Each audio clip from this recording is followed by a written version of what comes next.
nós vamos agora para um tema muito interessante, apresentado pela Luciana Mello dos Santos, as mulheres negras na hierarquia empresarial. Boa tarde a todos e a todas.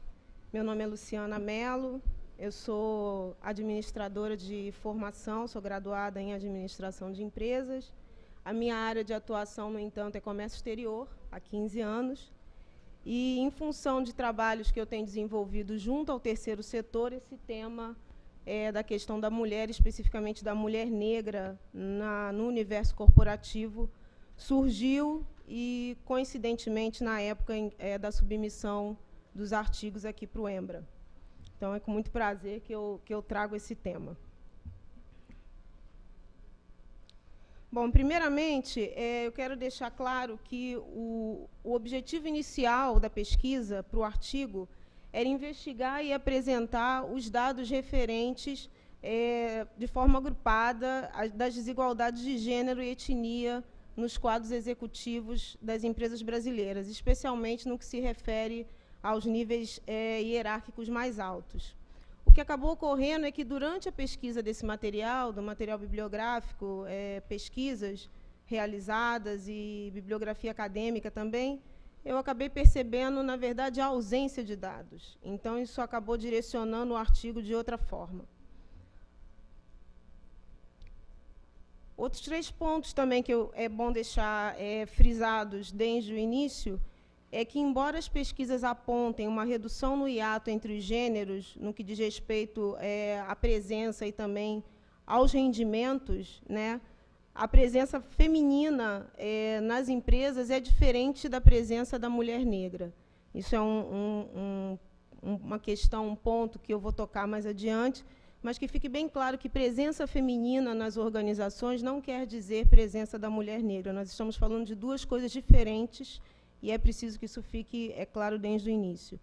Já há algumas décadas, eu encontrei informações na bibliografia que já há algumas décadas estudos apontam uma entrada precoce das mulheres negras no mercado de trabalho. Elas entram mais cedo, elas permanecem por mais tempo e elas também investem em qualificação mais do que outros grupos étnicos.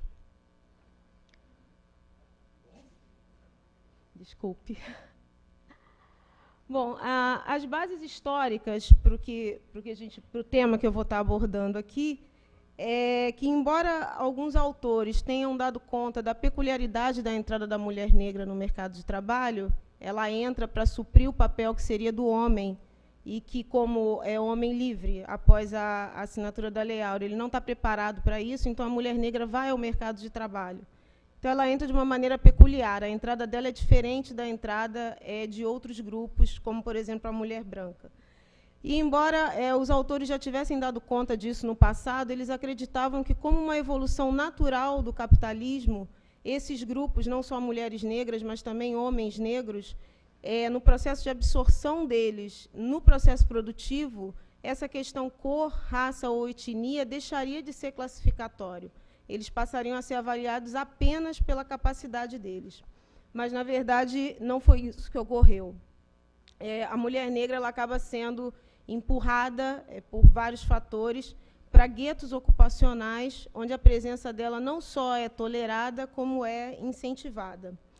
E aí é relevante afirmar, embora soe um pouco radical, talvez, para alguns, que essa situação que nós vemos das mulheres negras, ela se dá numa sociedade que não é apenas formada por ex-escravos, mas também por ex-escravocratas.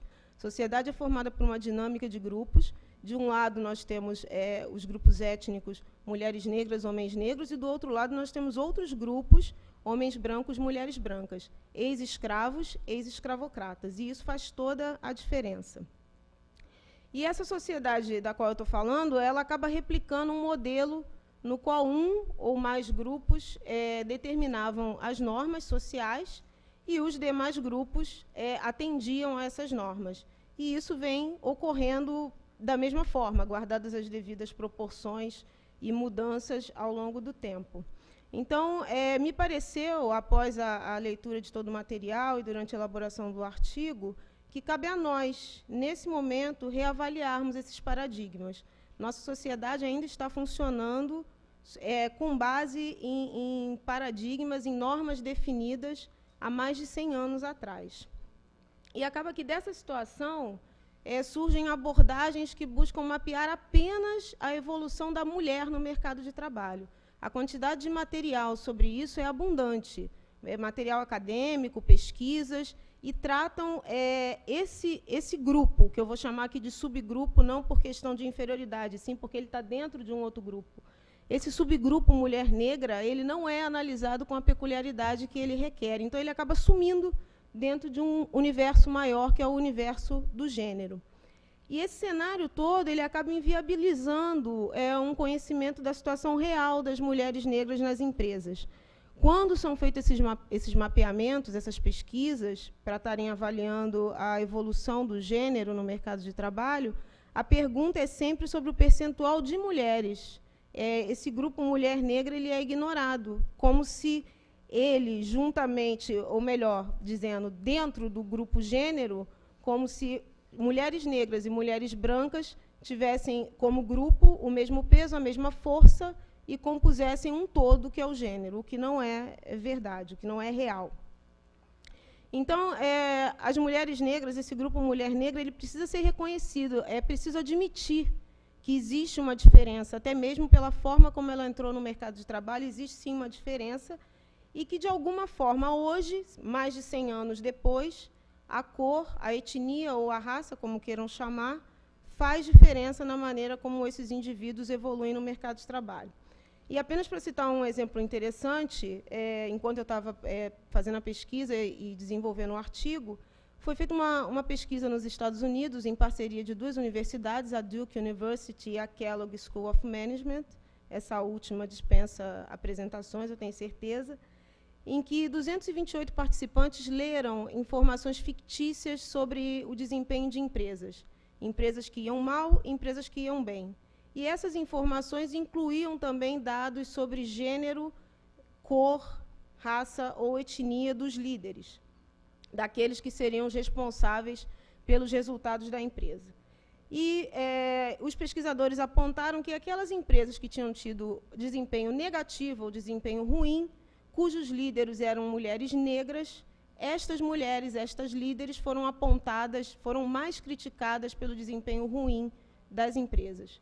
E os próprios pesquisadores concluíram e publicaram isso no site da universidade, como resultado da pesquisa, que isso seria uma propensão das líderes negras a serem criticadas por serem negras, não serem brancas, e serem também do sexo feminino. No entanto, os homens, o grupo étnico homens brancos, foi o grupo mais elogiado dentro do universo de empresas bem-sucedidas. A empresa era bem-sucedida, e os homens, os executivos homens brancos, a eles era atribuída uma maior responsabilidade por esse bom desempenho das empresas. Então, embora essa pesquisa tenha sido realizada nos Estados Unidos, eu acho que cabe a pergunta até que ponto, nesse sentido, a nossa sociedade seria tão diferente da deles, né?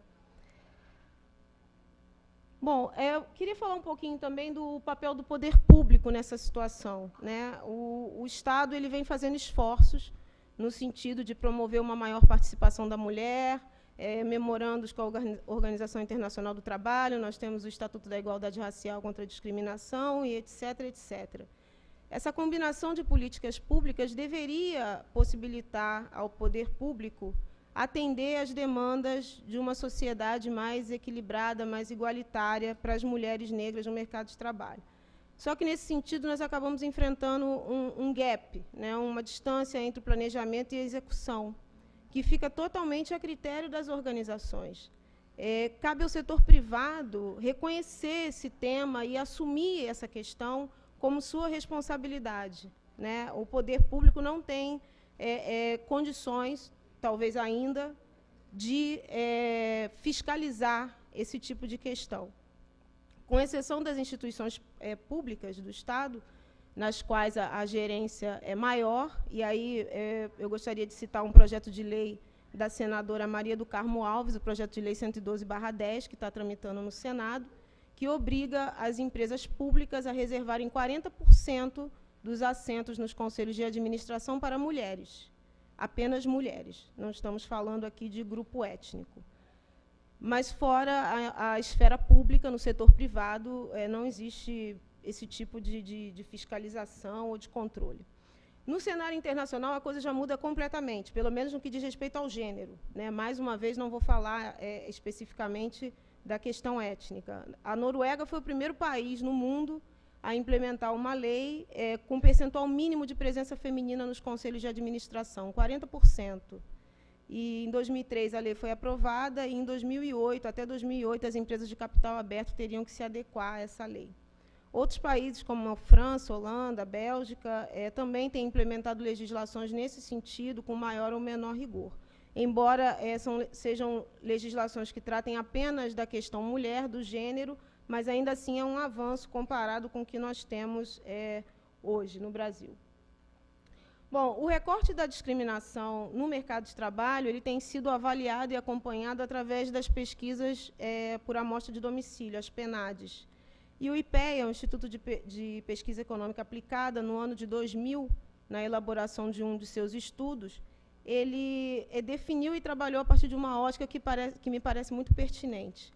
Ele determinou que o mercado de trabalho seria formado por 4 grupos. Homens brancos, que seria o grupo padrão, e que estabeleceria as regras desse mercado, seguido de mulheres brancas, homens negros e mulheres negras, sendo que esses 3 últimos grupos se submeteriam às regras determinadas pelo primeiro, por ser um grupo majoritário. E o IPEA, no estudo que realizou no ano de 2000, padronizou os microdados das PNADs, que resultou nessa tabela, na qual as mulheres negras aparecem na base em termos de rendimento. É uma tabela comparativa de rendimentos. Qualquer semelhança dessa tabela com a nossa estrutura social do final do século XIX para o século XX, eu acho que não é mera coincidência. Embora a base de horas de trabalho seja de setembro de 98, isso tem 14 anos, né?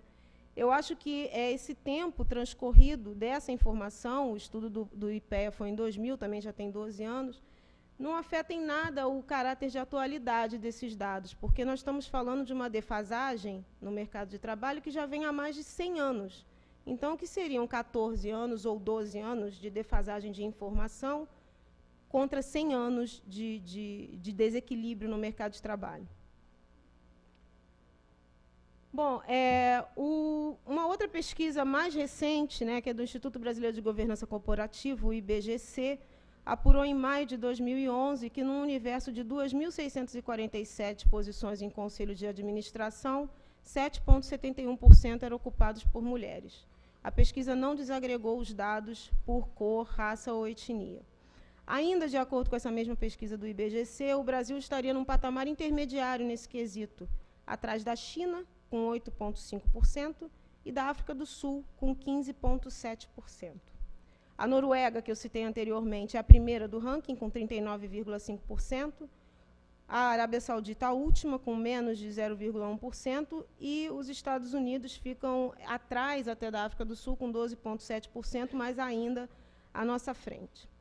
E eu também vou citar a pesquisa do Instituto Ethos, realizada em 2010, que, na verdade, eu acho que não tem ninguém do Instituto Ethos aqui, então eu não tenho razões para elogiá-los, sem motivo, né? Foi a pesquisa que mais contribuiu para a elaboração desse artigo. Essa pesquisa foi realizada com as 500 maiores empresas do país, com base no ranking Melhores e Maiores da revista Exame, de 2009, e deste universo das 500, 105 responderam a esse questionário. Dessas 105, 56% eram indústrias e 59% estavam localizadas na região sudeste. Segundo os dados levantados, no universo das empresas pesquisadas, do total de 1.506 postos em nível executivo, apenas 207 eram ocupados por mulheres. Senhores, isso representa 13,74% de mulheres contra 86,26%. Esse dado, mais uma vez, ainda não desagrega por cor, raça ou etnia. Estamos falando apenas de gênero. Na medida em que nós analisamos os demais níveis hierárquicos, gerência e supervisão, a presença feminina aumenta um pouquinho, né? Não muito, mas ela aumenta. E isso eu acho que é desnecessário fazer qualquer tipo de adendo ou mesmo insinuação sobre esse fato, né? De novo, desculpe. Bom, ainda de acordo com a mesma pesquisa do Ethos, embora a participação de negros, pretos e pardos, que é a nomenclatura utilizada pelo IBGE e também adotada na pesquisa, embora ela tenha evoluído, essa evolução ela é muito lenta, considerando que esse grupo, negros, pretos e pardos, representa mais de 50% da população brasileira, mais uma vez de acordo com os dados do IBGE. E os números da proporção de brancos e negros nos níveis das empresas pesquisadas falam por si, dispensam legendas ou comentários. Dito isso, o Ethos me forneceu a informação que, para mim, é mais relevante nessa pesquisa, nesse tema, nesse artigo. Na verdade, eu acho que eu poderia não ter falado nada do que eu falei, simplesmente ter trazido esse número aqui para apresentar. Porque eis que nós temos o fatídico número de 0,5% dos postos em nível executivos ocupados por mulheres negras em um universo de 119 mulheres. E o próprio Instituto, ao publicar a pesquisa, ele faz uma ressalva que isso em números brutos representa 6 mulheres negras, e que essas 6 negras, na verdade, são todas pardas. Isso não é comentário meu, está escrito lá no resultado da pesquisa. E, dito isso, eu acho que esse dado ele resume e justifica não só o artigo, como o tema em si, né? Existe algo errado, até mesmo no sentido de atender aqueles que, por alguma razão, acreditam que não haja discriminação nas organizações, não haja desfavorecimento nas organizações, principalmente em relação à ascensão das mulheres negras. Então, nós precisamos conhecer esses números. Na hora em que forem feitas pesquisas para verificar a evolução, a presença do gênero feminino nas empresas, é preciso que reconheçam que esse grupo, mulher negra, ele tem peculiaridades e ele há de ser analisado sobre essas peculiaridades. Caso contrário, não é possível discutir se há ou não há discriminação, se deixa de haver, enfim.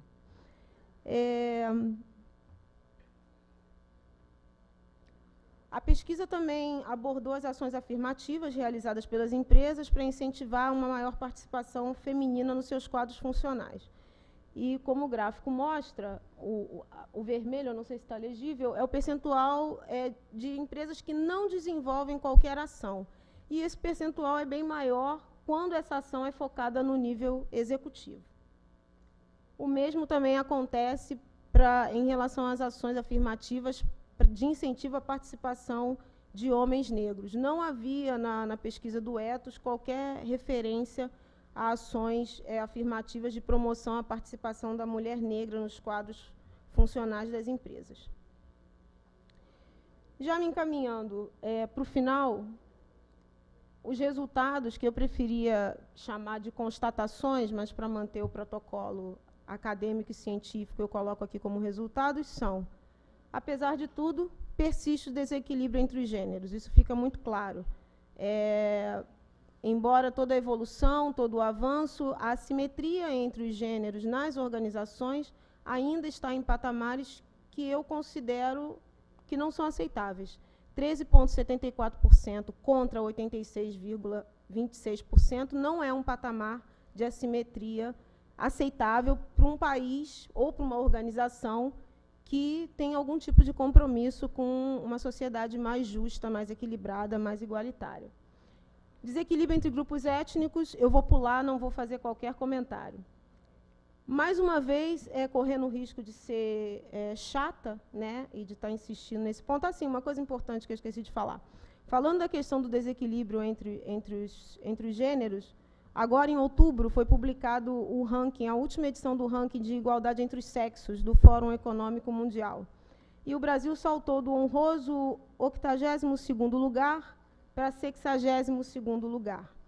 De acordo com a diretora da organização, isso se deveu a duas razões chaves.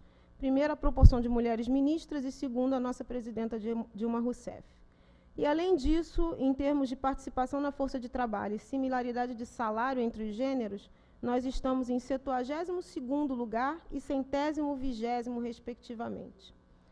Além disso, durante esse relatório, foi perguntado aos executivos brasileiros sobre a questão da remuneração, e eles informaram que as mulheres recebem 52% menos do que os homens.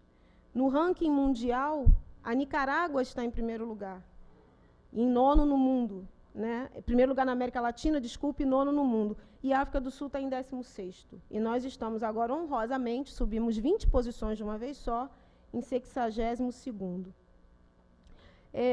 Bom, mais uma vez, voltando aqui para o slide, né? Eu insisto que é necessário que nas pesquisas de mapeamento da presença feminina nas organizações seja levado em consideração a questão da etnia e da cor. Porque somente assim nós vamos ser capazes até mesmo de responder uma pergunta que, pelo menos, a minha cabeça ficou saltando o tempo todo.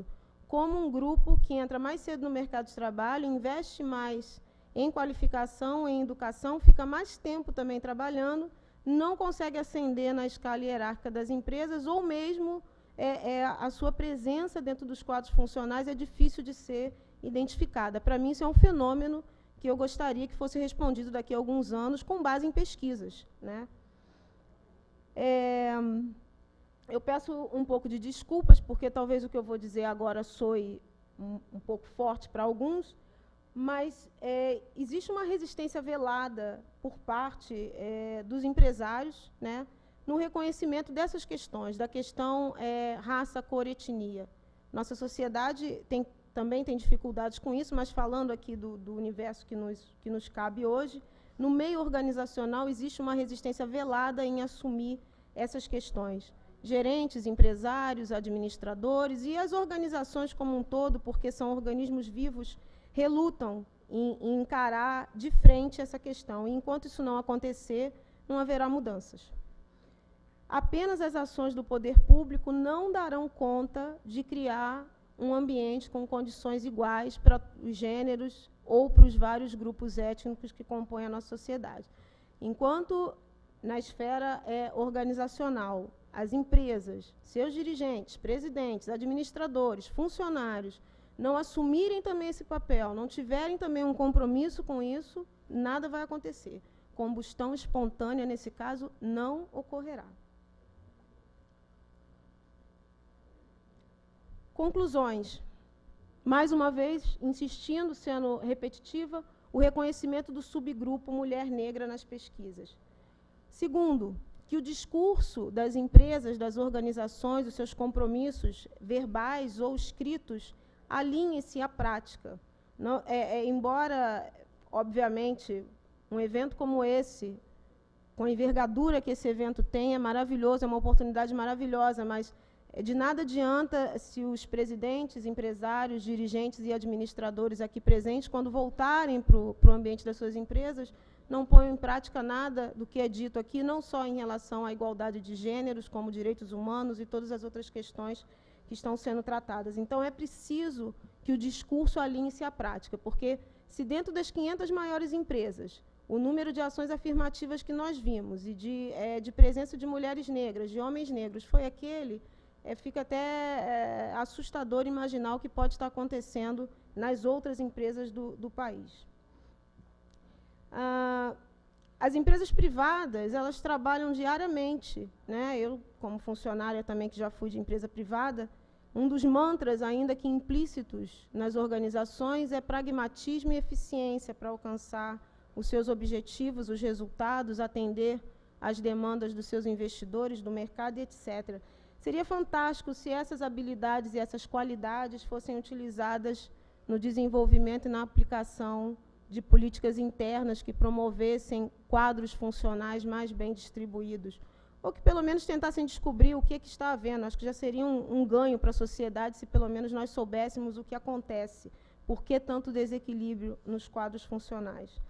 E que, a exemplo de países desenvolvidos, que aparentemente é para onde nós estamos caminhando, pelo menos de acordo com rankings e imagem no exterior, que a iniciativa privada e o setor e o poder público dialoguem para realmente, em conjunto, implementarem ações que gerem, de fato, resultados tangíveis para a sociedade.